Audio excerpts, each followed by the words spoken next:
พี่ได้ล่ะคือเห็นเจ้าโทรมาบักหลายๆสายโน่นขี้นอดบ่เจ้าฮะเขามีแนวที่สะพายเจ้าเฮ้ยบ่ว่าบ่เห็นขึ้นไปอัน2-3 มื้อแล้วเอาเนี่ยมาล่อฮะ เขามีแนวสะพายเจ้า ซองไอ้น้องไว้พี่น้องไอ้โทรมาโอ้แต่เศร้าๆกูนะบักหลายๆสายนี่มีหยังมาเซอร์ไพรส์อ้าย เขาบอกว่าขึ้นมาแล้วเดี๋ยว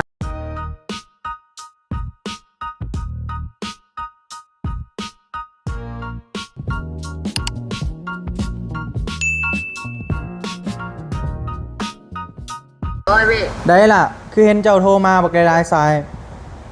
โน่นขี้นอดบ่เจ้าฮะเขามีแนวที่สะพายเจ้าเฮ้ยบ่ว่าบ่เห็นขึ้นไปอัน2-3 มื้อแล้วเอาเนี่ยมาล่อฮะ เขามีแนวสะพายเจ้า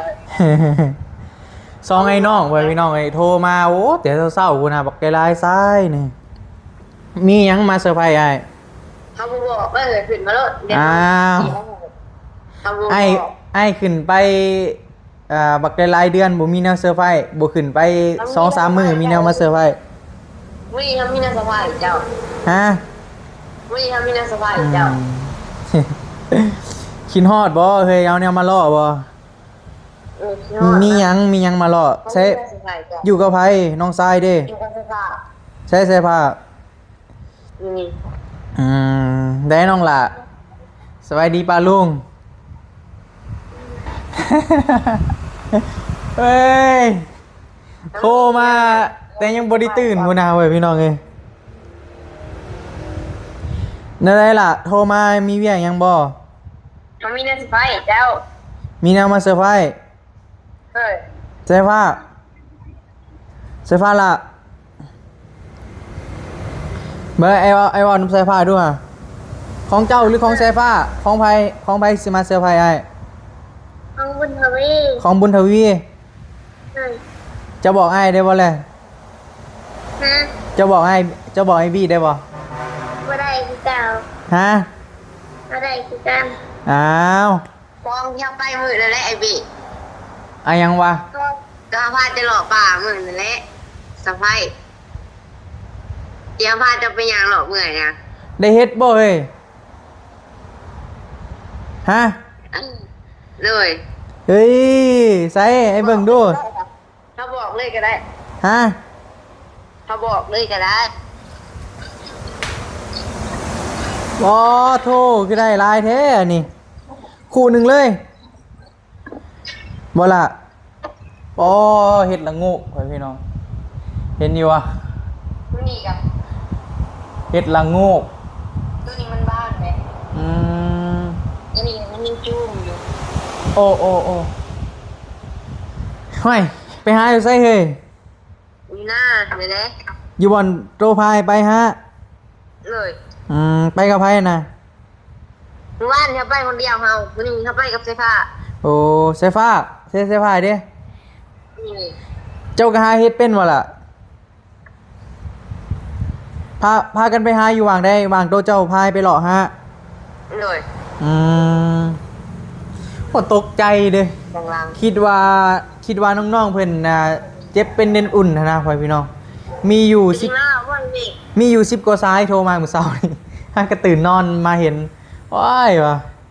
คือโทรมาหลายเนี่ยฮะ ไอ้บิ๊กจะที่เกิดมาบอก เอ้ยไอ้บี้หาเฝ้าห้านเนี่ยแต่ว่าไอ้สิมาประมาณช่วงบ่ายๆและถ้าว่าเรามาเว้นเดี๋ยวไอ้ขึ้นไปเอา เขาอยากเฮ็ดจะบาน สิเอาให้บี้บ่นี่ เลย เอาให้เบิดเลย เลย โอ้ยบ่ไปหามีแนวมาแลกเนาะเว้ยซองไอ้น้องนี่สลัดอัน เขา นี้ อยา เนาะ กเฮ็ดบ้านก่อน ใส่มีตัวใดเนี่ยไอ้เบิ่งดูน่ะ ก็มีอันเดียว มีแต่ในขูดนี่บ่ เลย ใส่คือ ยัง เห็นในกระตานำ ตอนนั้นมันบ้านเลย ใส่ให้เบิ่งดูน่ะตัวบานน้องๆเอาโอ้ได้หลายลีเนาะเฮ้ยได้เป็นขูดเลยใครแนมสิเอาให้อ้ายก็คำก็เบิ่งเด้อถ้าป้าไว้นี่บ่เป็นตากินเลยเนาะแม่นบ่ เลย พวกเจ้ามีของกินแล้วบ่ซะ อยู่ไอ้มันใส่ซื้อเอ้ยปลากระพงตรงนี้ อืมหมอเจ้าบ่กินบ่นี่ จีแกงตัวบ้านเอา โอเค กระชายเก้าตัวนี้ ให้ไอ้ตัวจุ่ม เลย เอาไปหาแต่เช้าบ่ล่ะ เลย ไอ้บี้เลยคิดว่าพวกเจ้าแบบเป็นนั่นเป็นนี่อีกหั่นนะ บ่ได้เป็นหยัง บ่ได้เป็นหยังเนาะ เลย โทรมานี่อยากเอาเฮ็ดให้อ้ายซื่อๆสิวะ เลย โอ้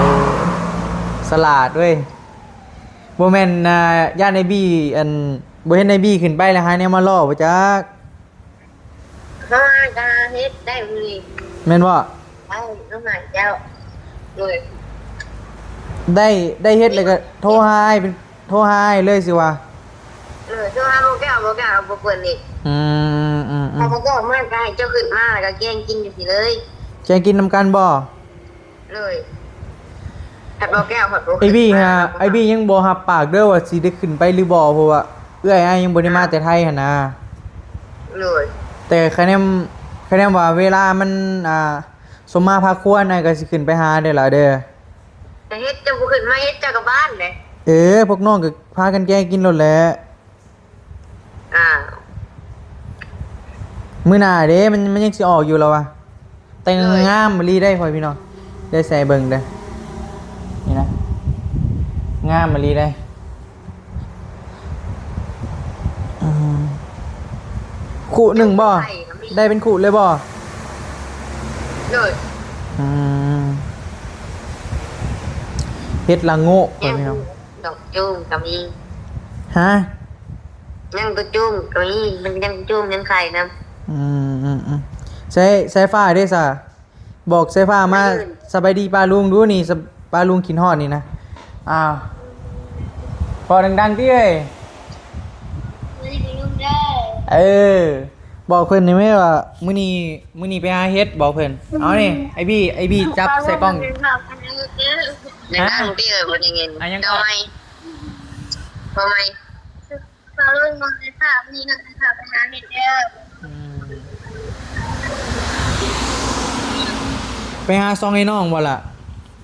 เลย สมเจ้าก็ได้ซื่อเนาะ เลย โอ้ยข้างในขึ้นไปนี่ยังมีอยู่บ่ล่ะไอ้อยากไปเอาตอนที่ว่าเด็ดเอาหั่นนะคือสิคัก ไปหลอกเมื่อกี้บางทีก็มีตะแลนบางทีมันกระพ่นมา ตอนแรกบ่ เลย พอดีได้อยู่ขู่น้อยหนึงพ่อพี่น้อง ตัวจุ้มก็ยังมีอยู่ไงพี่ เราจะคือบ่เอาเห็นเบิดเลยซะ ก็ตัวจุ้มก็ยังมี อืม ย่านพอเจ้าขึ้นมาย่านมันบานป้าเจ้ามันจิบเซ่มันบานไง กันบ้านเลยบ่แซ่บบ่ล่ะ เลยตัวจุ้มพี่กินแกงมันแซ่บ ไอ้อยากขึ้นไปอยู่ล่ะแต่ว่าไอ้คาเวียกเด้ เลย แต่เบิ่งนี่แหละค่าเวลามันสมมาพาควรมันไปมามันบ่ค่ำก็ไอ้ก็สิขึ้นไป ประมาณ3โมง ย่างปิดย่างให้มันเน่ๆเลย ตั้งใจสิเอาให้อ้ายเลยบ่ตัวนี้ เลย โอ้ขอบใจหลายๆล่ะ เลย ต้องได้ซื้อเอาบ่นี่ต้องได้ซื้อเอาบ่ บ่ซื้อก็ได้ ฮะ บ่ซื้อก็ได้ โอ้สิคือโอ้ไปน้องทรายไปหาบ่เมื่อยเนาะบ่ต้องได้ซื้อเท่าใดนี่ล่ะ โอ้เจ้าให้จะไปก็เอา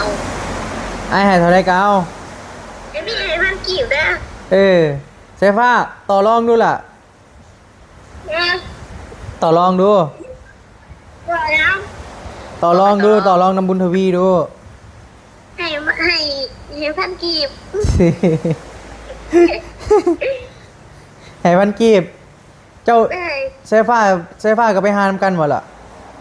เลย อืมเด้ บ่ได้ลาเป็นไร พากันไปหาอยู่หากินแบบนี้ก็โอเคแล้วล่ะเฮ็ดแล้วเบ็ดน่ะเบ็ดพวกน้องเห็นแล้วฮะ แล้วยังงงของเบส ไอ้บี้ขึ้นไปไอ้บี้ซื้อไปให้เราเบ็ดไว้ถ่ายเด้อ เอ้ยเอาใหม่เอาสวาเราเว้ยนี่จะเป็น อันยังก็ เล่นมาที่ไหนวะเสือกเล่นแบบนี้นะเสือก สะออนเฮ็ดเพิ่นพี่น้อง เสือกเล่นไอ้พี่ เฮ็ดละโงกเสือกไอ้แกซื้อขึ้นไปกับมักเบ็ดเด้ไอ้ซื้อขึ้นไปให้ ยังมาประจัดไม้ไผ่ค่ะ เราถ่ายเลยเด้อเฮ็ดจักประมาณ50อันก็ได้ ประมาณ ซาว 40กระบอก ละ20 อันคนละ10 อันไป ประมาณคนละ20ไปมันจึงพอกินน่ะ เลงมันจะไพ่มันสิงามโอ้ย่านมันบ่งาม เอาบ่แม่นบ่โตเป็นเบ็ดตัวที่ว่าเราเอาน้อยๆอะนะ เนี่ยย่านมันบ่งามไว้ ไม่ตกไปไหนไปบ้าน ไม่ใช่บ้างมันงามไม่มันบ่งามแต่มันบ่งามก็ใส่ได้มันใส่ได้อยู่ อืมโอ้ยไอ้บี้คิดว่าเป็นนั่นเป็นนี่นะบ่ได้มีไผเป็นหยังติ ควร บ่ล่ะ ไปเป็นหยังบ่ โทรมา10กว่าสายพ่อยพี่น้อง ปานหมู่บ้านปานว่านี่ก็ว่านี่หลายกว่านี่นะโอ้ยว่าไผเด้ว่าก็ว่านี่นะหลายๆคนก็ว่าเม่นไปแนวทางที่ว่าเราเป็นคนขี้ตัวอะไรอย่างประมาณนี้แต่ว่าเบาตอนแรกว่าสิโอนเงินให้ซื้อข้าวอะไรได้ แต่ว่าพอเห็นทุกคนเม่นก็เลยว่าก็พักผ่อนก่อน ก็เลยบ่ได้โอนนะบอบบี้กับโบฮู้โบเคยฮู้จักกับเพิ่นมาก่อนมีแต่เพิ่นโทรมาขอความช่วยเหลืออย่างประมาณนี้แหละคือทุกคนได้ยินในคลิปที่ว่าบอบบี้ถ่ายคลิปไปนั่นแหละพ่อพี่น้องก็มันจะประมาณนั่นแหละบ่เคยฮู้จักกับเรามาก่อนแล้วก็บ่เคยฮู้เรื่องราวบ่เคยฮู้ว่าเอื้อยเพิ่นเป็นไผเนาะพ่อพี่น้องก็เลยลองถ่ายลองเบิ่งโอ้หลายคนในเม่นว่าอย่าไปสนใจหยังเด้อหยังประมาณนี้บอบบี้ก็เลยโอ้อย่าแล้วซะ เราเป็นคนบ่เต็มพ่อพี่น้องเฮ็ดแนวใดกินนี่ล่ะแกงหมอน้องสิแกงเอาบ่ เลย เป็นแนวใดสวนผักเฮาเว้ยบ่ งามดิ พวกหัวจังเหลือเกิน ใช้สวนผักเฮาเป็นแนวใด งามอยู่ งามอยู่บ่ เลย น้ำบ่ได้ท่วมบ่ล่ะ บ่ พอเจ้าบ่ได้เอา เขาใส่ปุยเขาใส่ปุยก็ขึ้น ไผใส่น่ะ เขาใส่ปุย พอเจ้าบ่ได้เอาหยังขึ้นมาปลูกให้อีกบ่ บ่ยังเห็นแล้ว ฮะ บ่เห็นแล้วเกิดมา บ่ ฝนตกเด้พายุเข้า เฮ็ดแน่งามมาดีพี่เอ้ย งามมะลีได้หลายไอ้ก็บ่ ง่ายเลยนะ ไอ้บ่มีคนอยู่ห้านนะอยู่ห้านคนเดียวเลยไอ้ยังอยากไปแหละแบบ เป็นบีเด้อจะไม่เข้าไปเผาหายเด้อ มาแม่ จะคิดทีลงไป มาโลดสายฟ้ามาน่ะมาโลดจ้างเงินอีกคะแนนมานะ มันไม่มาบ่ให้มันใจหมด อย่ามาลี ขี่รถทีมมาแต่โรงเรียนในรีอยู่งานเข้าอีกแล้วเนาะ เป็นบีจะอย่าพลาดนะเดี๋ยวข้างหลังหลุดลงไปอะไรใด อย่าแล้วเลย ไม่มาลงไป ไอ้บอกกล้าท่าแหละ ไม่ให้มาอย่างวันนี้พาไปเฮียเจ้าให้วันนี้เขาทำเจ้าผู้เลย สายฟ้าคนใจเกินร้อยไปพี่น้อยเบิ่งตัวจริงเด้อหล่ะเด้อไอ้บี้ยังบ่หับปากว่าสิขึ้นไปเด้อ เลย แต่ก็อยากขึ้นไปอยู่นั่นแหละหล่ะแต่ก็เบิ่งนี่แหละเบิ่งสถานการณ์ตัวจริงล่ะฝนกระตกบางทีไอ้สิปิดห้านประมาณ2:00 นหรือ3:00 นบางทีไอ้ปิดแล้วไอ้สิขึ้นไปเด้อบางทีได้ถ้าฝนมันเศร้านี่เนาะแต่ว่าไอ้ว่าประมาณสิมาวังบ่ายโมงอะไรอย่างประมาณนี้แต่บ่ฮู้ว่าสิบ่ายโมงกลางเว้นหรือบ่ายโมงกลางคืนบ่พี่น้อง น่าคงงามมาลีได้สะออนเด้เบิ่งอีกบันหนึ่งแซ่ให้ป้าลุงเบิ่งดีๆด้วยล่ะ เลย นี่นะปล่อยพี่น้องเห็ดละโงกโอ้งามลายเอามันอยู่จักหมู่ล่ะไปเอานี่นะอยู่หลายหมู่บ่ เลย ฮะ ประมาณ2:00 น 3:00 น อู้ได้หลายปานนี้วะ เลย แต่สิม่วนเนาะไอ้บี้อยากสัมผัสตัวจริงนะเวลาเก็บโอ้คือสิคักไว้พี่น้องแบบเฮาไปเห็นแบบมันเป็นหมู่เลยนะมันเห็นไผเป็นคนเห็นนี่เจ้าหรือสายฟ้าเห็น เขา สายฟ้าคนประมาณสายฟ้า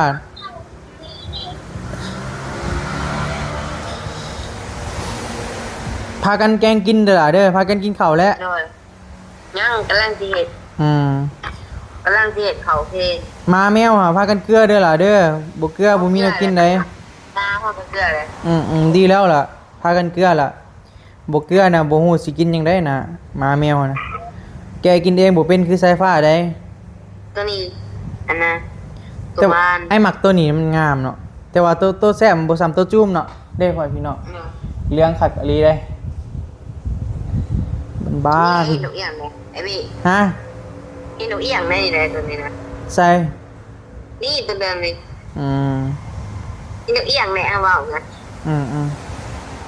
เป็นไดเจ้าเศร้าหรือบ่เศร้าหรือบ่เจ็บท้องเจ็บหยัง มือนะครับกระเจ็บ มื้อใดน่ะ มือตัวกลางคืน เจ้าเป็นกระเพาะแล้วหลายเจ้าบ่กินหมี่เด้อหลายเด้อช่วงนี้เด้อ เลย บ่กินปลาแดกบ่กินอะหยังหั่นแหละ เลย ไปกวดหมอเพิ่นว่าแนวได้ซะ เอาไปกวดเอาไปซักยาน้ำป่าเอา โอ้ไปซักยาน้ำป้าซื้อว่า เลย มีแต่คาล่ำเลยล่ะ อาไปซักก่อนเอาไปซักกับพ่อแก้วแต่ว่าลุงเราไปซักน้ำป่าอยู่เพื่อน บ่ฟ้าวกินหมี่กินหยังอะไร อ่า เจ้าเป็นกระเพาะแล้วไงวะแม่นตัวนี้งามลายล่ะ งามเฮ็ดละโง่โอ้ ตอนแรกไปหาก็ได้อีกทีนะ โอเคเด้อล่ะเด้อ เลย ขอบใจหลายๆล่ะเดี๋ยวเบิ่งตัวจริงเด้อไอ้บี้ยังบ่หาปากก็สิขึ้นไปเด้อ เลย ขอบใจหลายๆล่ะ ไปพากันเฮ็ด ได้ เฮ็ดอยู่เฮ็ดกินข้าวไปล่ะไป เลย โอเค โอ้ยตกใจพ่อพี่น้อง คิดว่าน้องๆเพิ่นแบบบ่สบายอีกแล้วบ่นะตื่นมาเบิ่งโทรศัพท์10กว่าสายเลยก็เลยเอาโทรกลับเฮามีแนวมาเซอร์ไพรส์เจ้าว่าซั่นคิดว่าเป็นคือแบบย่านน้องเพิ่นเจ็บเป็นหั่นนะตึกน้อย อยู่กัน2คนว่านี่ก็สายด่วนมื้อนี้ก็สายด่วนอีกแล้วพ่อพี่น้อง มึงเด้อเลยก็หลังจากที่ว่าโทรล่มแล้วนะก็โทรมา จนแบบว่าง่ายก็เว้าขอโทษมันเลยพ่อพี่น้องจนแบบจนเฮาเกิดความรำคาญนะบ่บี้ก็เลยบล็อกไปเลย ปกติบ่แม่นคนใจดำมันยังบ่เคยบล็อกไป แต่ว่ามาเจอเอื้อยผู้ว่านี่นะเฮ็ดให้บล็อกเลยนะ เดี๋ยวมาอ่านคอมเมนต์เด้อหลายๆคนก็เม่นไปทางเดียวกันเบิดนั่นแหละพ่อพี่น้องอยู่ห่างๆไว้ลูกบี้อย่าเสือนางผีบ้าทำเบาเตียงดูโทรหาทุกคนเจ้าน่าจะแบบสติบอดี้นั่นแหละพ่อพี่น้องเด็กก็โทรมาให้ห้องให้คักให้แน่อะไรได้ก็แบบว่าง่ายๆก็จนแบบด้วยความที่ว่าเฮาบ่ฮู้ว่าเอ้ยเพิ่นเป็นแนวใดมาแต่ไสหั่นนะพี่น้องแบบครับเป็นครั้งแรกที่ว่าแบบมีคนโทรมาแล้วก็มาขอความช่วยเหลืออหยังประมาณนี้จนสิโอนเงินให้ไปซื้อข้าวแล้วมาอ่านเบิ่งคอมเมนต์โอ้ว่ามันบ่แม่นติว่ะก็เลยเราก็โทรมานำแบบโทรมาตลอดแซดจนบล็อกเลยนะบอบบี้ก็บ่เคยบล็อกใครเลยแต่มาเจอวันนี้ครับบ่ได้รีว่าซั่นน่าจะเป็นมิจฉาชีพเหรออะไรคือตั้งหน้าคอไม่รู้จักทำมาหากินคนสติไม่เต็มร้อยบางทีก็น่ารำคาญมากๆบางทีก็น่าเห็นใจนางด้วย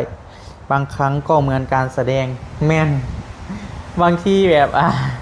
เขาจนเกิดความที่แบบสงสารหอยพี่น้องจนเกิดความสงสารนะก็เลยพอได้ลงคลิปไปแล้วก็มีหลายคนเลยนะหลายป้าลุงเลยมาคอมเมนต์เป็นทางเดียวกันบอบบี้ก็เลยหยุดตอนแรกก็จนสิโอนเงินให้เราไปซื้อเขาวกินนั่นแล้วว่าสิซอยประมาณ100,000 กีบนี่แหละพี่น้องเฮาก็บ่มีเด้ซอยสำเฮาซอยได้นะแต่ก็เบิ่งแล้วก็เราก็กับอีกอย่างเราก็โทรมานะว่ายังวะบ่แม่นละติวะถามเบาเตียงดูเบาเบาบี้ประวัติซาวน่ะ กา บ่อยากถามไอ้เพิ่นดอกเนาะพ่อแม่พี่น้องเห็นป้าลุงคอมเมนต์มานี่ก็บอบบี้ก็น่าจะวิจัยออกแหละว่าเอื้อยเพิ่นประมาณใดหั่นนะพอสิเข้าใจอยู่มีแต่ว่าหลายๆคนก็ว่าถามเบาเตียงดูเด้อหยังประมาณนี้นะคนนี่บ่เต็มเบาบี้รู้จักปฏิเสธก็ดีนะรู้หน้าไม่รู้ใจแม่น แม่นแหละโอ้ยเนาะแต่ว่าด้วยความที่แบบว่าเฮาสิว่าได้เห็นคนเลยแบบมันอีต้นนะกับเรื่องเล่าวอันยังประมาณนี้ที่ว่าเล่ามากอ่ะโอ้แบบคักอลีได้เล่านะแบบเนื้อมันแบบสุดยอดเลยนะพี่น้องจนเกิดความสงสารนั่นแหละจนแบบสิว่าได้ถ้าว่าพ่อแม่ป้าลุงบ่แม่นบ่นี่ก็คือสิบ่ฮู้ฮะเด็กคนนี้ไม่ปกติเท่าไรย้อนดูคลิปเบาเตียงหรือไม่ก็ถามเบาเตียงดูนะลูกบี้ บ่อยากถามแล้วแหมเอ้ยเบิ่งเรื่องเล่าก็ฮู้แล้ว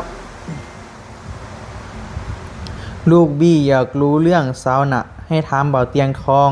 เบาลีลูกพี่เขารู้ดี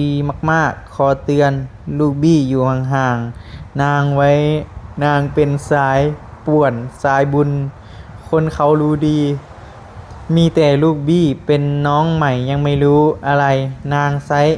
คารมกับน้ำตาหมาอ่อน เด้อจ้ะบอกลูกบี้ให้รู้ตามนางไม่ทันนะ แม่นโอ้แบบอินเนอร์มาเต็มเลยนะแบบคันว่าไปแสดงหนังนี่น่าจะสุดยอดเลยแหละฉันแบบมีคนเฮาเนี่ยมันเพื่อที่มันไปไห้ได้ง่ายมันบ่ง่ายได้นี่เราแบบสามารถเว้าเลยเราก็ไห้มาเลยนะ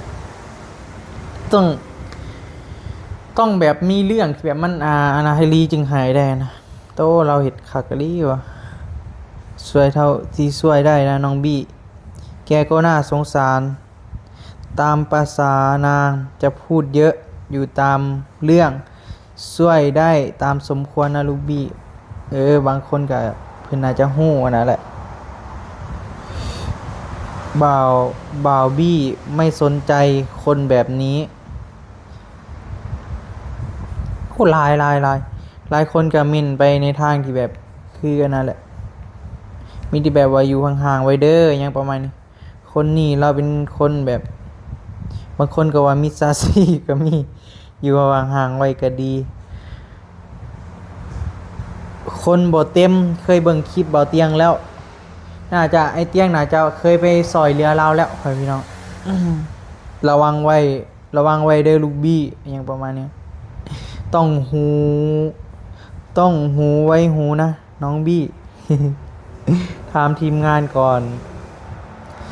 การเรื่องเล่าก็คือบอบบี้นี่บ่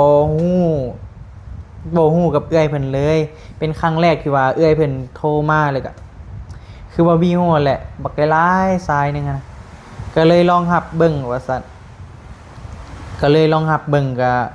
คือที่ทุกคนได้ยินนั่นแหละเรื่องราวที่ว่าเอื้อยเพิ่นเล่ามาเพิ่นบอกว่าเพิ่นหาบ่มีข้าวกินเพิ่นอาศัยอยู่คนเดียวพ่อแม่ยังหนีปะบ่เลยยังหรือเสียนี่แหละประมาณนี้ก็บ่มีก็จื้อบ่ได้ปานใดเรื่องราวแล้วก็โอ้น่าสงสารได้เลยก็เราว่ามีคนแบบในหมู่บ้านมาอิจฉาเราสินะมาพันยางรถถีบเล่าอะไรยังประมาณนี้นะมันก็เลยแบบนะด้วยความที่แบบเฮาก็แบบอีต้นคนอยู่แล้วนะพี่น้องก็เลยแบบโอเคเด้อซั่นแหละน้องสิโอนเงินซอยซื้อเขาวเด้อยังประมาณนี้แหละกับแต่ที่จริงก็สิให้เราอยู่กับแบบเราโทรมาก็เลยเกิดความรำคาญเลยเกิดเลยก็ไปอ่านคอมเมนต์บ่ตอนแรกก็สิให้ได้พี่น้องตั้งใจสิให้อยู่แล้วแต่ก็เลยว่าอย่าแล้ววะบล็อกทิ่มเลยบ่เคยบล็อกไฟเด้บ่เคยบล็อกไฟบ่ได้เป็นคนใจดำปานใดนะพี่น้องแต่ว่าเจอว่านี่รับบ่ได้อีหลีแบบโทรมาเฮาบ่รับอยู่แล้วนะก็ควรฮู้แล้วว่าเฮาบ่รับแบบบ่รับแบบโทรศัพท์มันตัดไปเองเลยก็จับโทร เอ๊ะวะโบแมนแล้ววะก็เลย ประมาณนี้แหละพ่อพี่น้องเอ้ยเด็กก็สองไอ้น้องโทรมาเซอร์ไพรส์เฮ็ดละโงกตกใจเบิด คิดว่าเจ็บท้องคิดว่าเป็นนั่นเป็นนี่นะข้างนอกเพิ่นก็คือสิคิดฮอดนั่นแหละบอบบี้ก็คิดฮอดพ่อพี่น้องกับการที่ว่าเฮาไปบ่ลึงได้บ่ลึงอยู่แบบนี้ได้แบบมันสิว่าได้มันว้าเหวนะบ่เฮาบ่เคยอยู่อยู่แบบนี้แล้วมาอยู่แบบนี้บ่ลึงไว้เนาะบ่คักเลยมักชีวิตไปแบบไปเฮ็ดเวียกคู่มือหลายก่อนได้บ่มักอยู่เฮือนนะเฮาอยู่เฮือนเฮาก็สิได้อยู่แต่เฮือนแหละแต่ว่าเฮาไปนั่นเฮาอาจจะไปไปนั่นไปนี่ไปนั่นได้เห็นหลายๆสิ่งหลายๆอย่างนะมันก็เลยม่วนนะเพราะบี้บ่มักอยู่แบบนี้ ก็อยู่มานี่ก็3มื้อแล้ว3มื้อนี้เอ้ยน่าจะมาหรือว่ามื้ออื่นบ่ประมาณนี้แหละคือสิแม่นมื้อนี้เดี๋ยวเราว่าคันแล้วเวียกไว้ก็มามื้อนี้เลยนะมื้ออื่นก็น่าจะได้ไปเวียกปกติแล้วพี่น้องส่งบ่ายๆเด้อว่าซั่นบ่ฮู้ว่าบ่ายกลางคืนหรือบ่ายกลางเว้นดิเอาโอเคเด้อพี่น้องเอ้ยเดี๋ยวถ้าว่าเอ้ยมาไว้ก็สิได้ขึ้นไปไปเอาเฮ็ดนำน้องๆเพิ่นนั่นแหละคือสิตั้งใจอยากให้นั่นแหละโทรมาบักหลายเนี่ยไปซะไปพี่น้องเอ้ยสำหรับคลิปนี้ก็ที่ว่าประมาณนี้แหละเนาะบอบบี้ก็ยังเฝ้าห้านคือเก่าบ่ทันได้ไปทางใด ฝนตกคู่มือเลยพายุเข้าวันนี้ก็ตกไปบินโดนหากะบินแล้วก็ตกวันนี้ก็ตกใจไปพี่น้องโดยความที่แบบเฮาบ่เคยลิ้นนั่นน่ะมันบินออกไป7กว่าเมตรแนมบ่เห็นบัดนี้สัญญาณมันตัดปึ๊บโดนไปแล้วถาวลาย10 นาทีแต่ไปแล้วบินกลับมาโอ้วะตกใจได้พ่อพี่น้องเพราะว่าพระใจหนาลาเลยบ่บี้ก็โอ้เนาะแบบมูลค่ามันบ่ได้แม่นน้อยๆเด้มันบ่ได้แม่นแบบเงินดำมันยังนะมัน10,000 20,000ผู้ใดโดนนะประมาณ 20,000 กว่าบาทเราว่าพัดไซเว้านะตัวที่ว่าผู้ใหญ่เพิ่นเอาให้เลยเพิ่นซื้อให้ก็ตกใจไปแล้วก็กลับมาเนาะพี่น้องเนาะเอาโอเคสำหรับพี่นี่ลำลาเลยเด้อเนาะเดี๋ยวถ้าติดตามมึงนำกันว่าเอ้ยสิมาจากมุ่งถ้าว่ามาไวก็คือสิได้ไปหาน้องๆเนาะถ้าว่าบ่มาก็เอาเป็นมืออื่นพุ่นแหละหรือว่ามือฮื้อเนาะประมาณนี้แหละโอเคป่ะสำหรับพี่นี่บ๊ายบายเด้อพี่น้องไปก่อน